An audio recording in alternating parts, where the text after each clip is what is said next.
Yeah, again, I mean, when you approach in the multi-match week, our focus is solely, all of our energy, all of our focus is on Red Bull, and trying to get a result at home. And I think having the opportunity to play them again is a chance for us to take some of the learning lessons that we had from the first match. I think we're a different team. I think we're a team that's improved. And so we look forward to a really competitive match. Obviously, with the Red Bulls result I guess just a couple of days ago, Saturday.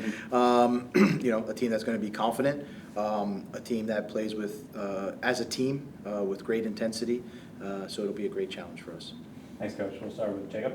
Yeah, and you mentioned the Red Bulls result on Saturday, 7 goals, and obviously you were in that position coming off a 7-goal win, and had to go again and play. I guess what are you expecting just from the Red Bulls after that kind of performance? Especially since your team has been in those shoes as well. Yeah, I mean, I expect the team. I mean, they're a really well-coached team that has a clear identity on how they want to play. And with these quick turnarounds, no one's going to get too high or too low. So I'm sure they'll be confident, knowing that they were able to put on a great performance. They'll be expecting that they're going to put on a great performance. It's our job to match their level and and compete and put a really good match on. And I was wondering if you had any update on Taylor Washington and the injury he suffered in the U.S. Open Cup, and if he is unavailable for a certain time, is Wyatt Meyer the main backup at left back? Yeah, so Taylor's out for the weekend. Again, it's a knee injury. And then, Wyatt right now has sort of, solidified that spot. I think he's a really versatile player who we've seen play multiple positions. And we have confidence that he can, step in if called upon. Go ahead, Flavio. PJ, it's plenty of players on this team to worry about in New York, especially after they score 7 on somebody. But is Emil Forsberg one of those players that the coaches have to pay special attention when it comes to facing the Rebels? Yeah, I mean, he's a fantastic player, great career, and showing his quality. I think you can see his on-the-ball quality, his ability to combine, and ability to make final passes, the ability to score. But at the same time, without the ball, he does a tremendous amount of work. And I would say tactically, he's just so smart. He finds spaces behind your midfield line, and really can be a player that unlocks. So he's going to be, he's certainly a focal point of their team, along with many other good players, and somebody that we'll have to be, really dialed in on. Now, this is perhaps an old new question that I had since we heard last time we had Hani in a press conference. He told us that he had a meeting with you, some kind of a meeting. Obviously, he wasn't going to give us details. Maybe you're not either.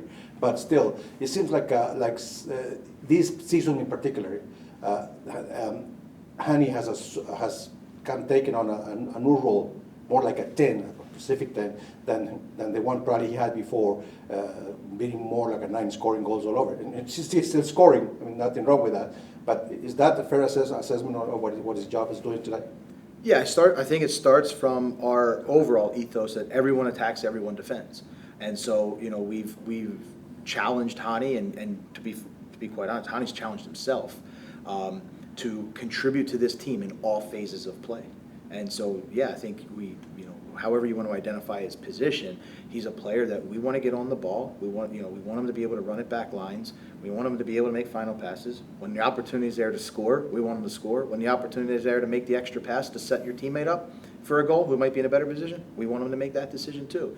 All with the same thing is, he's also without the ball. He's doing a great job, leading our defensive line, him and Sam, applying pressure, starting to build pressure. So I think what you've seen is Hani really commit to becoming, committed to all phases of the game.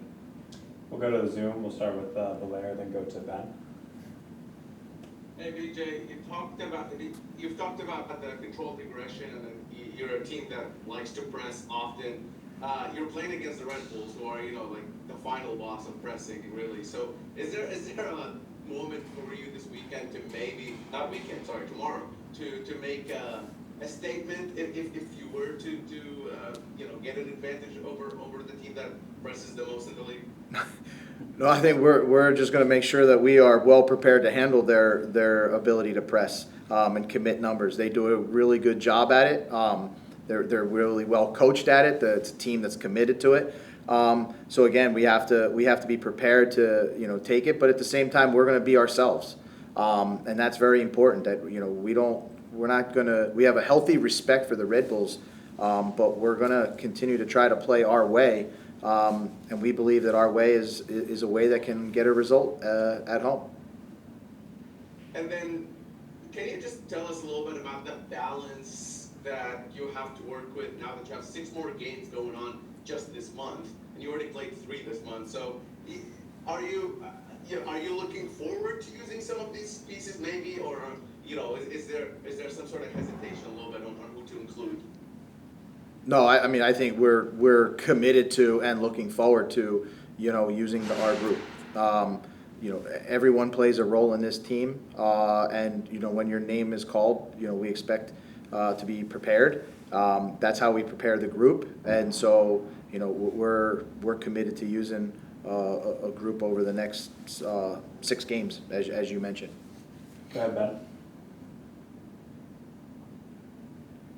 Yeah, BJ, I think a lot of times, definitely in media, I feel like the narrative is always kind of built around attacking and scoring goals. But I feel like Nashville's defense has maybe been a little bit under the radar so far this year. I'm just curious for your assessment of the defensive performance over the last few weeks. Yeah, I mean, we're constantly looking at our defensive shape and how we can remain compact and how we can build pressure on opponents. You know, again, I think we've done a pretty good job. You know, I'd like to think that we're tough to play against and we're tough to play through.